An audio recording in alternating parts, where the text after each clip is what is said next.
150 টাকা বাজেট করছে, এই জন্য আমরা টাঙ্গাইল সদর হয়েও গোপালপুরে সাপোর্ট বের হতে অনেকটা লেট হয়ে গেছে।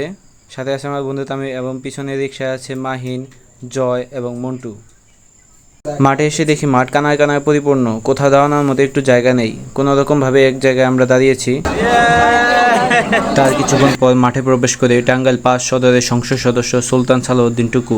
আজকের এই উৎসবমুখর খেলার পেছনে তার অবদান সর্বাধিক। যখন মাঠের গ্যালারিতে আর জায়গা হচ্ছিল না, তখন পাবলিক আর কোনো বাধা উপেক্ষা না করে মাঠের ভিতরে প্রবেশ করতে শুরু করে।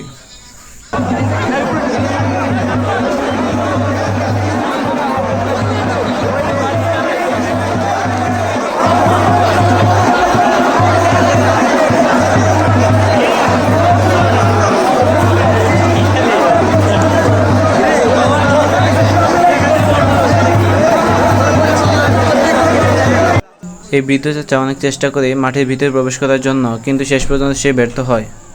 আর এই পাশের ছেলেটি রেলিং টপকিয়ে যাওয়ার সময় তার প্যান্টের ভিতর দিয়ে রড ঢুকে যায়। তারপর সে অনেক চেষ্টা করে তার প্যান্টটি রড থেকে ছাড়াতে সক্ষম হয়।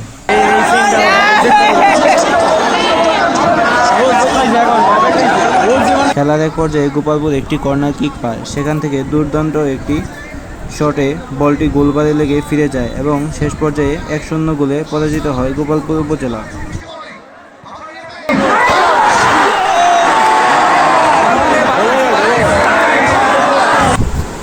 আজকের এই ঐতিহাসিক ম্যাচে উপস্থিত থাকতে পেরে দর্শক হিসেবে আমরা সবাই আনন্দিত।